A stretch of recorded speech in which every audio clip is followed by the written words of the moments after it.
The whole class laughed when 8-year-old Malik Weston said his mom worked at Langley. Even the teacher chuckled like it was a cute joke. But 15 minutes later, the classroom door opened and a tall woman in a pressed Navy uniform stepped in without smiling. She looked straight at Malik and said calmly and clearly, "I'm here to pick up my son." "Hi, everyone. Today we're starting with something quiet. A boy, a sentence, a classroom full of noise that didn't know what to do with silence. He was 8 years old, second grade, and what he said should have been just another answer. Instead, it turned into something no one in that room would forget. What followed didn't involve shouting fists or fireworks, but it did involve power and misunderstanding, and a moment that would ripple through a boy's life for years. This could happen to anyone, even you. So before we dive into the story, take a moment to like the video and subscribe, but only if you truly enjoy what I do here. And let me know in the comments where you're listening from and what time it is for you. Let's get into it. Who wants to go next? The substitute teacher, Miss Kendra Halbridge, asked it with a syrupy voice, the kind adults use when they're trying to be everyone's favorite. Her smile was wide, but her eyes were already scanning for a hand in the air.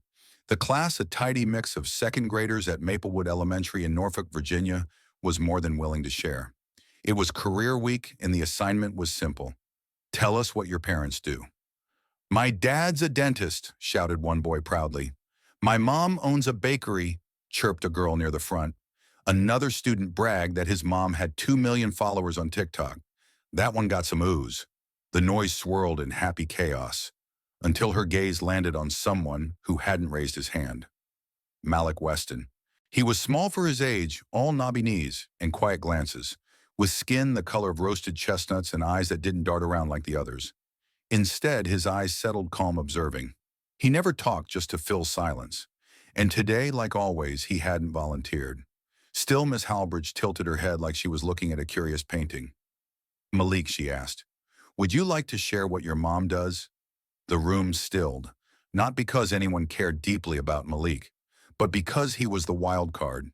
He wasn't loud, he wasn't popular, but when he spoke, people tended to listen, just not for long. Malik carefully folded the paper towel from his snack and placed it in his lunchbox. Then in a voice just above a whisper, he said, "My mom works at Langley," and the room exploded. Laughter started with a single snort, then another. "Langley," one kid echoed, "like the spy place." "What does she do there? Take out the trash," another boy jeered. A girl gasped mockingly and whispered, "Maybe she's a ninja." Even Miss Halbridge chuckled, quick, reflexive, trying to keep things light. But it wasn't careful. It was the kind of laugh that said, "Sure, sweetheart. That's cute." She composed herself. "That's quite a place to work," she said, her voice walking a line between amusement and condescension. Malik didn't flinch. He didn't argue. He didn't say, "No, really," or "She's an officer." He didn't look angry. He didn't get red in the face. He just straightened the corners of his math worksheet and began underlining the title one line at a time. Most kids would have pouted, maybe cried. Malik just waited, because he knew. He knew about the long nights when his mom didn't come home until the moon had already traded places with the sun. He knew about the folders she locked in the cabinet. He knew about the black SUV that idled near the corner of their building every Wednesday. He knew about the way she said, "You don't need to know," whenever he asked too many questions. He knew and they didn't. 15 minutes later, the class had moved on to vocabulary flashcards. Then came the knock. It wasn't loud, just a single deliberate knock. Miss Halbridge walked to the door and opened it with her cheerful teacher smile still in place. And then she paused. The room froze behind her. Standing in the doorway was a tall black woman with sharp cheekbones and posture that said she didn't fold for anyone. Her navy blue uniform looked crisp enough to cut paper. A silver badge caught the light from the hallway, and her boots were polished to a mirror. "Good afternoon," she said, her voice calm and low. "I'm here to pick up my son." A slow beat passed. Malik quietly slid his pencil into his desk. Slot zipped up his backpack and stood. No words, no glances. The same kids who had been laughing earlier, silent. The boy near the window who made the trash joke looked like he wanted to disappear under his desk. Miss Halbridge stammered, Do you have a note?" Commander Amara Weston reached into her breast pocket and handed her a folded slip. Miss Halbridge read it, paused, handed it back without a word. Malik walked past each desk with unshaken calm, backpack snug on one shoulder, eyes focused straight ahead. When he reached the doorway, his mother opened the door wider. He stepped through without hesitation. But just before they turned the corner, Amara glanced back into the room. Her voice didn't rise. It didn't drop. She just said, "Sometimes the quiet ones are telling the truth." And then they were gone. The class didn't recover fast. Even after the next student tried to lighten the mood with a joke about his dad being a robot engineer, the tension still lingered like chalk dust in the air. For Malik, though, it was just another day. As they walked down the hallway, their steps matched naturally. He didn't ask where they were going. She didn't explain. But that silence, it wasn't uncomfortable. It was full of things they both knew and things they both weren't ready to say out loud yet. Outside, the sky had turned the pale color of late March afternoons. The air smelled like pencil shavings and sidewalk dust. They walked toward the Navy Ford Fusion parked in the staff lot. No bumper stickers, no baby seats, just a clean, ordinary car. Before getting in, Amara finally looked at her son. They laughed, she asked. Malik nodded once. Amara didn't sigh, didn't shake her head.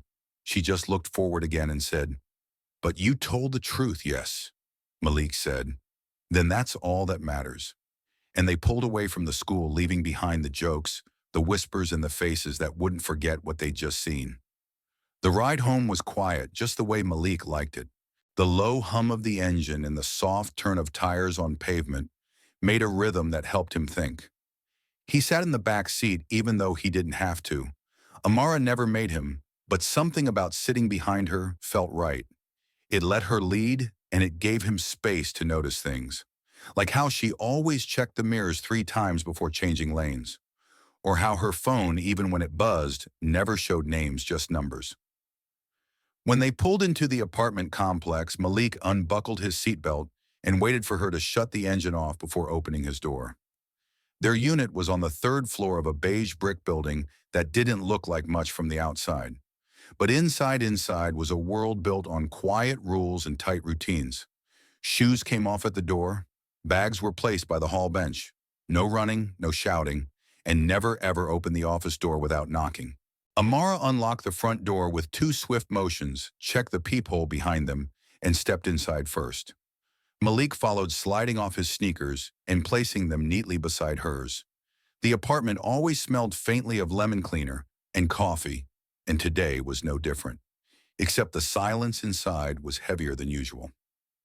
"I'll start dinner in a bit," Amara said, slipping off her blazer and hanging it on the back of a chair. Her movements were precise, almost rehearsed. "Why don't you do your reading?" Malik nodded and pulled his backpack to the table, but he didn't unzip it.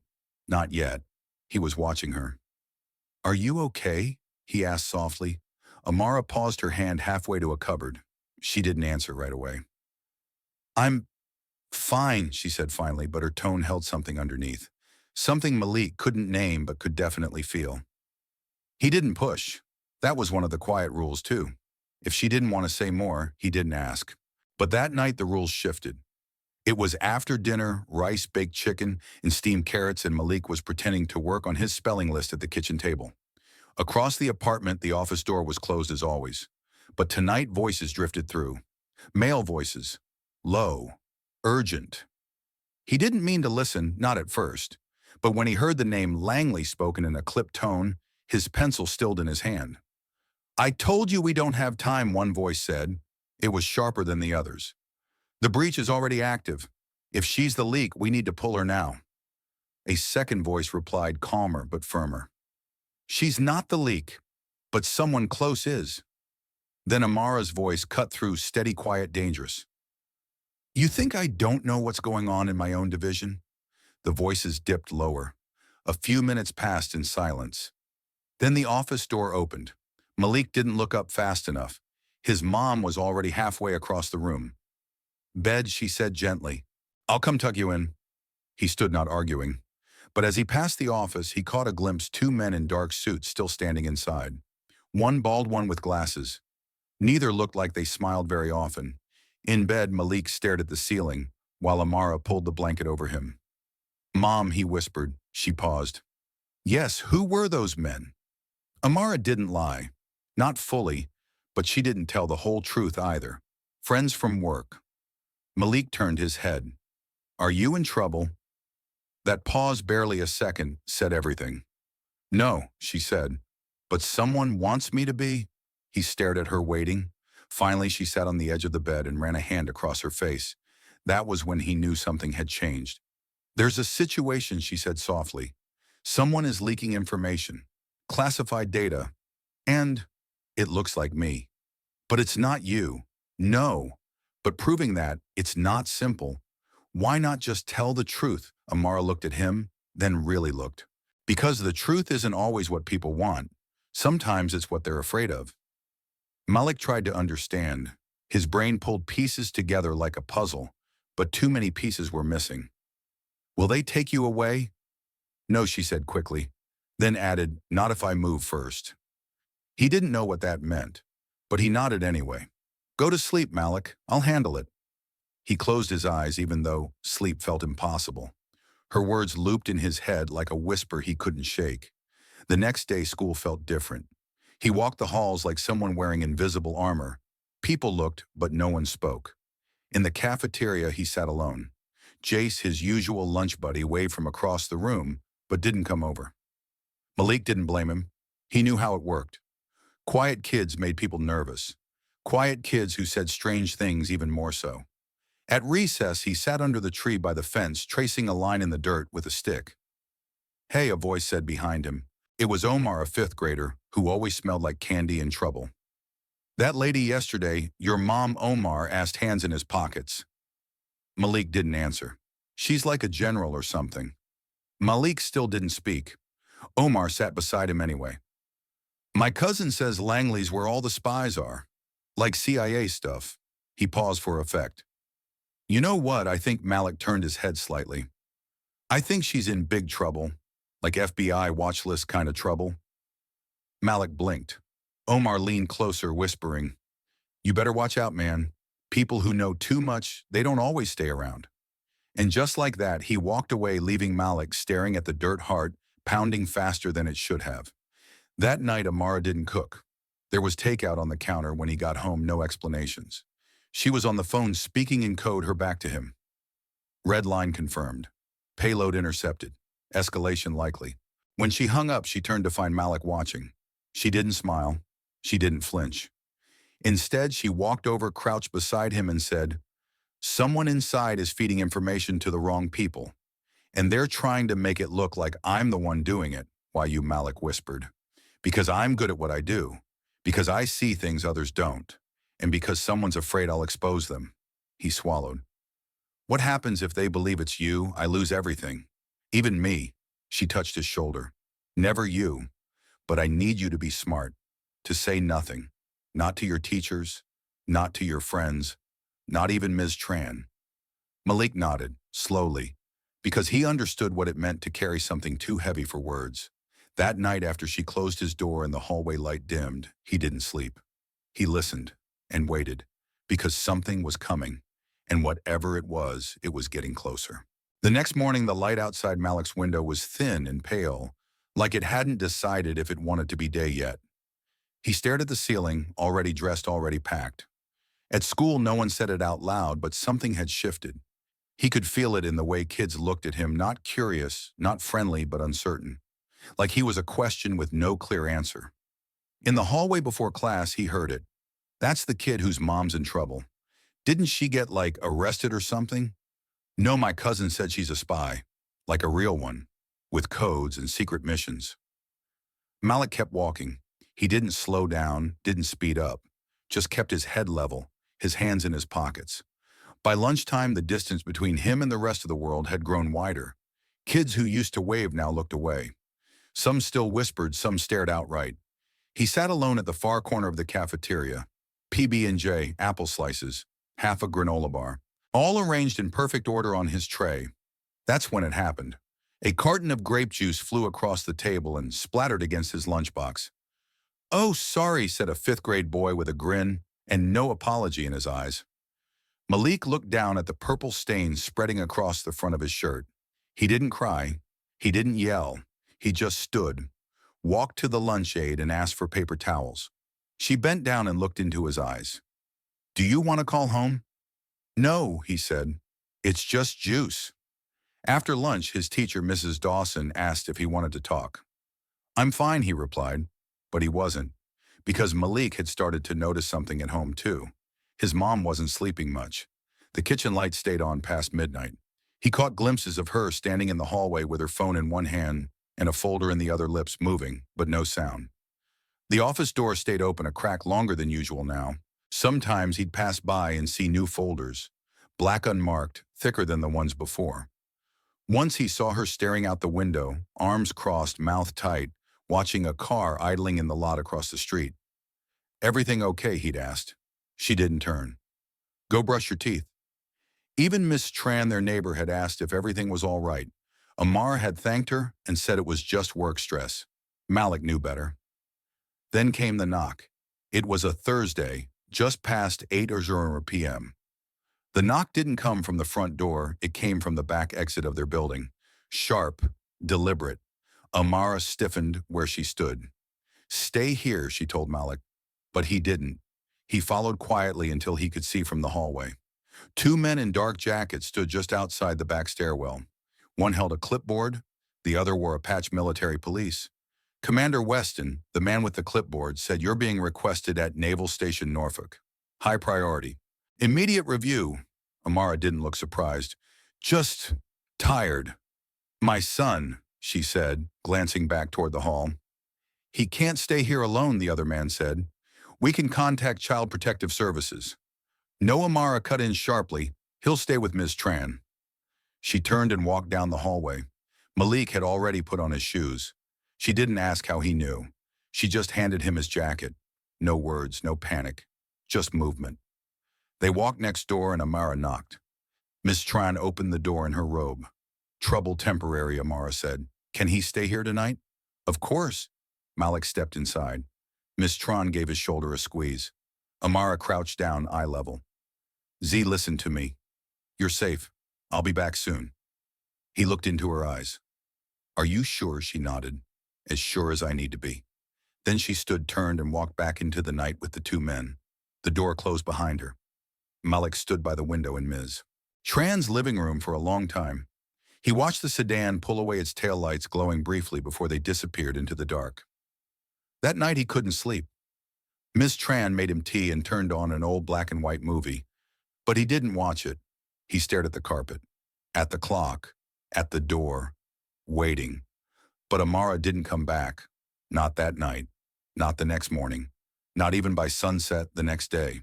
No messages, no calls, just the silence.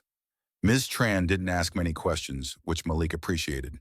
She was the kind of adult who knew when not to push. She made pancakes and told him stories about growing up in Saigon. But Malik didn't laugh. He just nodded politely and kept waiting. On Saturday morning, another knock came. A woman this time, early 40s, tan coat, professional but not cold. She introduced herself as Agent Karen Darrow. "I'm with the Office of Internal Review," she said. She asked to speak with Ms. Tran in private. Malik sat on the couch pretending not to listen, but he heard the words anyway. "Commander Weston is currently under formal review. No criminal charges at this time. Allegations of protocol breach, internal breach, national interest." He didn't need to hear more. When Agent Darrow finally crouched in front of him, her face soft, her voice kind, she said, "Your mom's okay. She's answering some important questions. She asked us to check on you." Malik stared. What kind of questions, he asked. "We're just trying to understand what happened. Did she do something wrong?" Agent Darrow hesitated. "Just for a second. We're figuring that out." That didn't make him feel better. That night, Malik sat on Ms. Tran's couch and watched the clock tick toward midnight. He thought about the juice box, the whispered rumors, the kids who changed seats, and how sometimes the scariest silence isn't the kind you hear. It's the kind you feel, the kind that wraps around your chest and holds you in place. Waiting, always waiting. Sunday morning came with gray clouds and the smell of rain on the sidewalk. Malik woke to the sound of the tea kettle whistling in Ms. Tran's kitchen. She had already set out toast and sliced bananas on a little ceramic plate. The kind gesture didn't make the weight in his chest go away. He'd stopped expecting phone calls or knocks by then, but he hadn't stopped hoping. By noon, just as he'd started folding the corner of a newspaper absent-mindedly, there it was, a knock. This time it wasn't sharp, not demanding, just steady. Ms. Tran opened the door, and there she was, Amara Weston. Her uniform jacket was missing, replaced by a dark gray hoodie. Her hair was tied back, but not neatly. There were lines under her eyes that hadn't been there before, and her posture, while upright, carried something heavier. She didn't step inside. She just looked at Malik. "Z," she said. He didn't run into her arms. That wasn't their rhythm. He stood up and walked to the doorway and looked up at her face like he was reading it for answers. "You good?" he asked. She let out the smallest breath, one that carried the weight of 3 days. "I'm good." He nodded and stepped aside so she could walk in. Ms. Tran didn't ask questions. She just said, "I'll go take my morning walk," and slipped out with her umbrella. Amara sat on the edge of the couch, hands clasped between her knees. Malik sat across from her, waiting. "I didn't tell them everything," she said finally. He blinked. Why? Because telling the truth inside a system built on secrets isn't simple. She glanced out the window. "They wanted me to name someone they think is the leak. But it isn't him. He's innocent. If I said what they wanted me to say, they would have closed the case. Clean. Fast. But I couldn't do it." "So they let you go?" Malik asked. "Sort of," she replied. "They didn't have enough to hold me, but they're still watching, still waiting." She leaned back and stared at the ceiling like it might offer a clean answer. "I've been walking a line for years, Z, trying to protect what matters without letting the system swallow me. Some days I don't know if I'm fixing damage or making it worse by staying silent." He watched her carefully. "What are you going to do now?" There was a long pause. "I'm going to report it. All of it, but not to them. Not through the chain of command. I'm going to someone outside. Someone who won't bury it to protect their career. Is that dangerous, maybe?" "Will they try to stop you?" Amara looked him dead in the eye. "They might, but I have leverage. Files, patterns, names. And if they push back, the whole story goes public." They sat in silence, the kind that filled a room like steam. Monday morning, Malik went back to school. This time, when he walked through the doors of Maplewood Elementary, no one laughed. Not a whisper. Not even Trey, the kid who once called him Langley Liar, dared to make eye contact. His teacher gave him a warm smile, carefully measured, as if she knew something had happened but wasn't sure what to say. At lunch, Jay sat with him again. He didn't ask questions. They talked about planets, favorite sandwich fillings, which cartoon had the best theme song. It was everything Malik needed and nothing he had to explain. That afternoon, just before dismissal, the front office called Malik's name over the speaker. He packed his things and walked down the hall, unsure what to expect. In the front office, a man in a gray vest waited. He introduced himself quietly as Mr. Danvers from the district's student services. He crouched to Malik's level. "Your mom is back and everything's all right, but we just want to check in, okay? Has anything made you feel unsafe?" At home at school, Malik looked at him calmly. "I'm fine." Mr. Danvers nodded slowly like he half believed it. After school, Malik walked outside expecting Ms. Tran or maybe someone from the agency. But parked at the curb was the navy blue Ford. Amara sat behind the wheel, sunglasses on, expression unreadable. He climbed in without saying a word. They drove a few blocks in silence. Then finally, "How was school?" she asked. "Easier." She nodded. Then Malik turned to her. "Did you win, Amara?" Gave a half laugh, half sigh. "Not yet," she said. "But I didn't lose." That night she didn't go back to the office. She packed a small duffel and drove to D.C. She didn't tell Malik all the details, just that she was meeting with an independent review committee, that she was handing over files. For the next few days, the phone rang often. More envelopes came. The black SUV returned this time, not idling, but escorting. One afternoon, Malik saw 2 men in suits at their dining table with his mom. But this time, they weren't grilling her. They were listening and taking notes. That Wednesday, something changed. Amara didn't seem exhausted. She looked anchored, not calm, not content, but grounded. She sat with Malik on the couch, a mug of tea in her hand. You know, she said, they think it's almost over. The leak's been narrowed down. And it's not me. Malik looked at her. What if they find the real person? They will. But justice takes time. He leaned his head on her shoulder. Will they apologize? Amara snorted. No. But they'll know. And that's enough. Thursday morning before school, Malik sat quietly at the kitchen table with a bowl of cereal. He turned to his mom and asked one last question. Do you ever wish you had a normal job? She stirred her coffee, thoughtful. Sometimes, she said, but then I remember why I started and why I haven't quit. Because it matters. She smiled faintly. Exactly. As he zipped up his backpack and opened the door to head out, she called after him. Z. He turned. Don't talk to anyone about what I told you. Not your teachers. Not your friends. I won't. But that pause just before he closed the door carried more than silence. It carried understanding. The kind that doesn't come from talking. The kind that comes from being quiet long enough to notice what other people miss. Senior year came faster than anyone expected. Malik Weston was no longer the quiet boy tracing ants with a stick at recess. He was tall now, slim, sharp-eyed, calm in the way that made some teachers pause before scolding a class. By the time he turned 18, everyone at Lincoln High School in Richmond knew his name. Not because he was loud, not because he campaigned for attention, but because he was always steady. In group projects, he did the work no one saw. In debates, he didn't shout, he waited, listened, asked the one question that made everyone stop talking. By the middle of May, it was official: Malik Weston valedictorian, full ride to Georgetown, political science, a path he never said much about, but one that always made sense. He didn't smile big when the announcement was made. He just gave a soft nod, like he already knew. The night before graduation, he sat with Amara at the same kitchen table they'd always shared, the same clean white surface, the same chipped mug at her elbow. She had more gray in her hair now, faint lines near her eyes, but the sharpness still there. You ready for tomorrow? She asked. He shrugged, one shoulder lifted. Yeah, I wrote my speech. Want to practice? He shook his head. You'll hear it soon enough. She stared at him for a beat, then smiled. You always were a little mysterious. No, he replied. Just quiet. The next afternoon, the gymnasium buzzed with folding chairs, proud parents, and the scent of fresh corsages. Speeches came and went. The air was warm. A breeze occasionally slipped through the open doors, bringing the sound of birds and passing cars. Then Malik stepped up to the microphone. His tie was slightly crooked. His folder had no pages in it, just a single note card folded in half.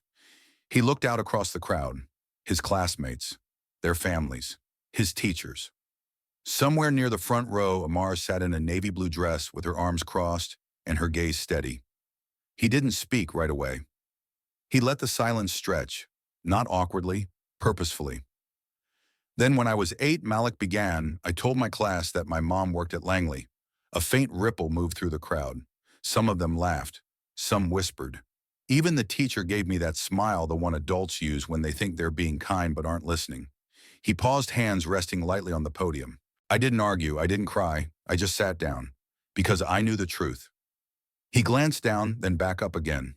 15 minutes later, my mom walked into that classroom in full uniform, picked me up without saying much, and left that room silent. A few teachers near the front shifted in their seats. I didn't know what she really did back then. Just that she came home tired, talked in codes, and never answered questions she didn't have to. I know more now. Not everything, but enough. He scanned the room again, this time slower. There are some of you sitting here today who know what it feels like to be doubted, to say something true and have people laugh, to tell your truth too early and get silence in return. Or worse, mockery. A girl near the back wiped her eye. I didn't get here because I shouted louder than anyone. I got here because I listened, because I paid attention, because I stayed steady. And because someone once told me, he looked directly at his mother, that the truth doesn't need applause. It just needs consistency. The room was silent now. Listening. So to anyone out there who's ever been overlooked, underestimated, or quietly erased, I want you to know something. He took a slow breath. Just because you're not loud doesn't mean you're wrong. And just because someone laughs doesn't mean they know more than you do. Applause began in the middle rows, then spread. But most of all, don't stop telling the truth, especially when it's hard, especially when it would be easier to be quiet for the wrong reasons. Because the right kind of quiet, the kind that watches, that remembers, that waits, that's a kind of strength this world needs more of. The gym erupted in real applause now. Full, unforced. Afterward, people lined up to shake his hand. Teachers hugged him. One old woman, retired now, cane in hand, introduced herself as Miss Halbridge. I remember you, she said softly. That day, I believed you. Eventually, Malik just gave her a kind smile. Thanks for coming. Outside, the sun was low in the sky. Amara stood near the parking lot waiting. No camera, no bouquet, just presence. You've come a long way, she said. So have you, Malik replied. They didn't hug, didn't need to. Later that night at home, Malik packed for college. He zipped his bag, slowly folding each item with care. At the door, he turned. I'll keep telling the truth, he said. Amara gave him a look he would carry with him for years. Part pride, part warning, part hope. Good, she said. Just make sure it's the truth that matters. And then he stepped into the hallway, into the world, into everything waiting ahead. This time no one laughed. Some stories don't need explosions. They don't need courtroom gavel slams or cameras flashing. Some stories change the world quietly, one steady step at a time. Malik Weston didn't raise his voice. He didn't try to win popularity or chase attention. What he did instead was something far harder in today's world. He stayed true. To himself, to the truth, and to the people who raised him to understand that power, real power, doesn't always look loud. Sometimes it looks like calm in a storm, like silence that knows more than it says, like walking away from applause because you don't need it to feel strong. His mother Amara showed us something just as rare: integrity under fire. She could have said what they wanted her to say, blamed someone else, protected herself. But she didn't. She chose the hard path, the one that doesn't reward you quickly, the one that risks your safety, your job, even your name, but earns something much greater: self-respect and trust from those who matter most. If there's one thing to carry from their story, it's this: you don't have to shout to be heard, but you do have to stand for something, especially when it's inconvenient, especially when people doubt you. Because truth, when repeated quietly and lived out fully, becomes louder than any lie. So the next time someone underestimates you or dismisses your words because you don't fit their idea of powerful, don't argue. Don't fold. Just keep telling the truth and keep walking forward. Because one day when it matters most, they'll remember the quiet one. And they won't laugh. They'll listen.